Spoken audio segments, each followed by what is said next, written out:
All right, welcome back. This is our next learning target for biology at Southeastern High School. This is learning target 3.2, and it's on the 4 types of organic molecules. For this learning target, we are going to identify the primary structure and function of the 4 types of organic molecules. So first, it helps to understand the difference between polymers and monomers. So polymers are made up of repeating units called monomers. So you need monomers to make polymers. So the polymer is a molecule comprised of smaller subunits bonded together. All right, so what that's saying is it's multiple atoms put together from smaller groups of or multiple atoms put together. Um, Monomers are the molecule that bind to each other. So think of it like this. The monomers are the individual Legos. When we stack those Legos up together, they make polymers. The monomers are made of atoms and make a molecule, and then we link all of those molecules in a chain to make the polymers. As we put this together with our other organic molecules, it'll begin to make more sense. So let's look at carbohydrates. Carbohydrates are a starch or sugar, and we find them in things like bread and pasta. The monomer that makes up carbohydrates, they're called monosaccharides, meaning one saccharide. So these individual saccharides are linked together, 1, 2, 3 here, to make a long chain known as carbohydrates. So their main function is to provide immediate or short-term energy. What this means is that your body consumes these carbohydrates. You have them in chips, pasta, bread. Really, if you think about it, a lot of your food, most of your food is made of carbohydrates. And those carbohydrates are available to your body instantly for energy. If you don't use these carbohydrates, they're stored as fat, but assuming that you use up your carbohydrates, you'll burn that energy off immediately. This is why athletes like to load up on carbs like pastas and breads before they go into a race or an event or a game, because it gives them immediate short-term energy. If you look at Gatorade, there's a lot of carbohydrates in there. That's for the immediate short-term energy. All right, on the other side though, you have lipids. So lipids are a different type of organic molecule, and they are comprised of fatty acids.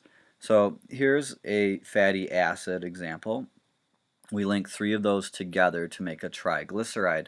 So each monomer, each piece is linked together to make a bigger piece. So this is the monomer and this is the polymer, the whole thing here. So you find these in things like fats and oil, grease, uh, and they're also in a lot of our food. Now we store them as long-term energy storage as fat deposits, right? So on your body, everybody has fat deposits, and this is for longer-term energy. If you use up all of your carbohydrates, then your body will start to burn lipids. So it takes longer duration exercise to burn fat, to burn lipids. We also use lipids to form cell membranes. You might remember from a couple units ago, we learned about the phospholipid bilayer. That was the plasma membrane. So the word there is lipid, phospholipid. So that's made of fats. You cannot make cells without lipids. So lipids are an important part of your diet, or you couldn't make cells, which means you would not be alive. Lastly, we have proteins. Well, lastly of the molecules that give us energy. So these are made of amino acids. That's their monomer. So each piece here with this R group, each one of these is an amino acid. And your body will, or your cells will link all of these amino acids together to make proteins. You can also eat these amino acids and their proteins in cheeses and eggs and other meats. They help, therefore, with the basic structure of your body. The proteins are building block for the structure of your body. So they help build cells to form muscles, skin, hair, nails. Anything that basically defines you is made out of protein. All cells need proteins to function, and therefore pretty much everything in you is made out of protein and amino acids. All right, and lastly we get to nucleic acids. So these are made of the individual components. At least in DNA, they're called adenine, guanine, cytosine, and thymine. In RNA, we sub out the thymine for uracil, but for right now, let's just worry about adenine, guanine, cytosine, and thymine. So a little acronym is GCAT, G-C-A-T. You should be able to recognize these, not necessarily spell them all, but at least recognize these as the nucleotides in DNA, our nucleic acid.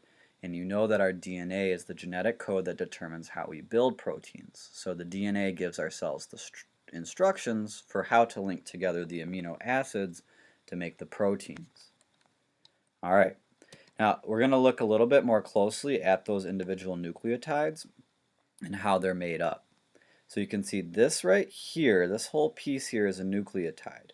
When we put them together, we link them together and they form these bonds across, and we link a whole bunch of them up in a row, billions in fact, and we get this molecule you'll probably recognize as DNA.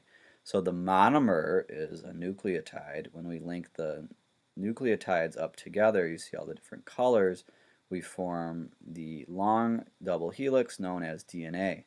So the three groups that you need to know about on the nucleic acid is the phosphate group that forms the backbone along here. Then you have the sugar group that's here. And then we have the nitrogenous base. This is what changes from depending on what type of nucleic acid you make, and this determines basically how your cells will be built. So these are the three pieces of DNA, and you do need to know that all three of these work together to make up a nucleotide.